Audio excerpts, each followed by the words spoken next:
నమస్తే, welcome to Disha TV. ఈ రోజు అయితే దయానంది సరస్వతి గారు శోభయాత్ర అయితే చేసుకుంటున్నారు 200 ఇయర్స్ అని చెప్పి. మనతో పాటు అయితే డీజీపీ నళిని మేడం అయితే ఉన్నారు, వారితో మాట్లాడదాం. నమస్తే మేడం. నమస్తే అండి. సో చెప్పండి మేడం, అసలు ఈ రోజు దయానంది సరస్వతి గారి యాజ్ ఏ బర్త్డే యానివర్సరీగా 200 ఇయర్స్ తర్వాత ఈరోజు శోభయాత్ర చేసుకున్నారు. కాస్త ఆయన గురించి చెప్పండి మేడం. మహర్షి దయానందుడు సనాతన ధర్మానికి విశిష్టమైన సేవ చేశాడండి. ఏదైతే వేదాలను మరిచిపోయి పౌరాణికంగా మారిపోయారో జనాలందరూ కూడా యజ్ఞయాగాదులు పక్కన పెట్టారో, బ్రిటిష్ ఇండియా సమయంలోపట మూఢనమ్మకాలు దురాచారాలు సమాజం లోపట చాలా అస్తవ్యస్తమై ఉందో ఆ సమయంలో ఉదయించిన ఒక సూర్యుడు అనుకోవచ్చు. మహాభారత యుద్ధం తర్వాత చాలామంది వేద విధులందరూ కూడా అంతరించిపోయారు. అందుకనే భారతదేశానికి ఒక దుస్థితి దాపురించింది. ఆ సమయం లోపట గుజరాత్లోని టంకారా అనే గ్రామం లోపట 1824 సంవత్సరం లోపట, అంటే 200 సంవత్సరాల క్రితము ఫిబ్రవరి 12వ తేదీన మహర్షి దయానందుడు జన్మించాడు.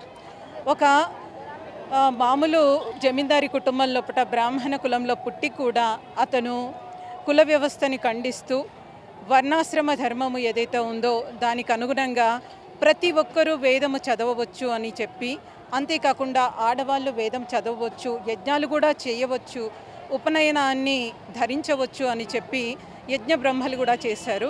కాబట్టి నాలాంటి వాళ్ళందరూ కూడా మహర్షి అంటే విపరీతంగా అభిమానిస్తాం. ఈ అభిమానాన్ని మీరు ఇక్కడ చూస్తున్నారు.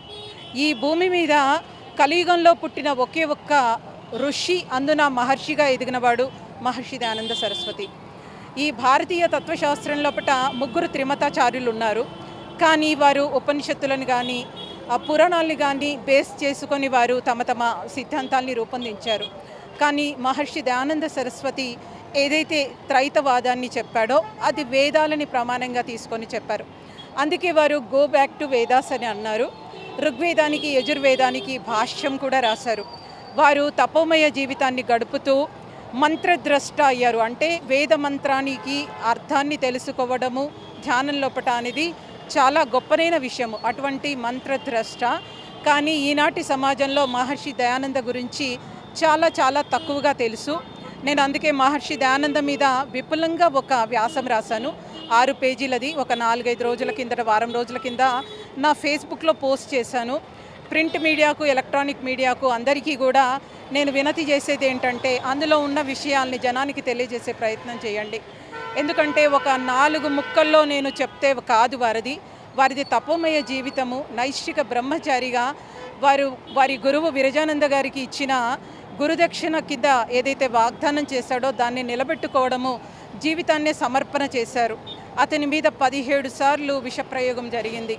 అలా జీవితాన్ని సనాతన ధర్మం కోసం, వేదాలను ఉద్ధరించడం కోసం త్యాగం చేసిన మహనీయుడు. కాబట్టి అతని కోసం దూర ప్రాంతాల నుంచి, అన్ని ఆర్య సమాజాల నుంచి ప్రతినిధులు, గురుకులాల నుంచి కూడా అందరూ విద్యార్థులు, బ్రహ్మచారులు, ఆచార్యులు ఇక్కడికి వేయించడం జరిగింది. మేము ఈ 200వ శతాబ్ది ఉత్సవాలని 2 సంవత్సరాల వరకు చాలా ఘనంగా జరుపుకోవాలని చెప్పి అనుకుంటున్నాము. మొన్న ఫిబ్రవరి 12వ తారీఖున నేను వేద యజ్ఞ పరిరక్షణ సమితి అనే ఒక సంస్థను కూడా స్థాపించడం జరిగింది. ఎందుకంటే యువతకి చాలా కఠిన నియమాలు ఉంటే వాళ్ళు ఆర్య సమాజం వైపు ఆకర్షితులు కావట్లేదు అని ఆర్య సమాజానికి ఒక అనుబంధ సంస్థగా దాన్ని నేను ఏర్పాటు చేశాను. వేదము యజ్ఞం అనే పుస్తకాన్ని కూడా నేను చాలా పుస్తకాల సారాన్ని సరళ భాషలో రాయడం జరిగింది. ఆ పుస్తకం చదివినా కూడా అందరికీ సనాతన ధర్మం అర్థమవుతుంది. కాబట్టి మీరందరూ కూడా మహర్షి గురించి వీలైనంత ఎక్కువగా తెలుసుకోండి. వారు రాసిన సత్యార్థ ప్రకాశాన్ని చదవండి. యజ్ఞం అనేది భువనానికి నాభి వంటిది, అంటే భూమికి నాభి వంటిది. వేదం అనేది సృష్టికి మాన్యువల్. అది ఈశ్వరుడి నుంచి స్వయంగా వాణి రూపంలో వచ్చింది. కాబట్టి ప్రతి ఒక్కరూ వేదాన్ని చదవాలి. అప్పుడే వేదంలో ఏముందో తెలుస్తుంది. అది ఏముందో తెలిసినప్పుడే అప్పుడు మనము దానికి అనుగుణంగా మన జీవితాన్ని మలుచుకోగలుగుతాము. అప్పుడే మన దేశం అనేది మళ్ళీ సనాతన ధర్మం పరిడవిల్లి మనం విశ్వవిజేతగా ఎదిగే అవకాశం ఉంది. ఎందుకంటే 5000 సంవత్సరాల క్రితము వేరే ఏ మతాలు కూడా లేవు. ఇవన్నీ కలియుగం లోపట 3000 సంవత్సరాల నుంచి పుట్టుకొచ్చిన మతాలే. కాబట్టి ప్రతి ఒక్కరూ మానవుడన్ని పుట్టుక ఎత్తినవాడు ప్రతి ఒక్కరూ వేదం చదవవలసిందే. ఏకేశ్వర ఉపాసన చేసే వాళ్ళము ఆర్య సమాజికులు. అంటే ఈ రోజుల్లో బహుదేవతారాధన ఉంది.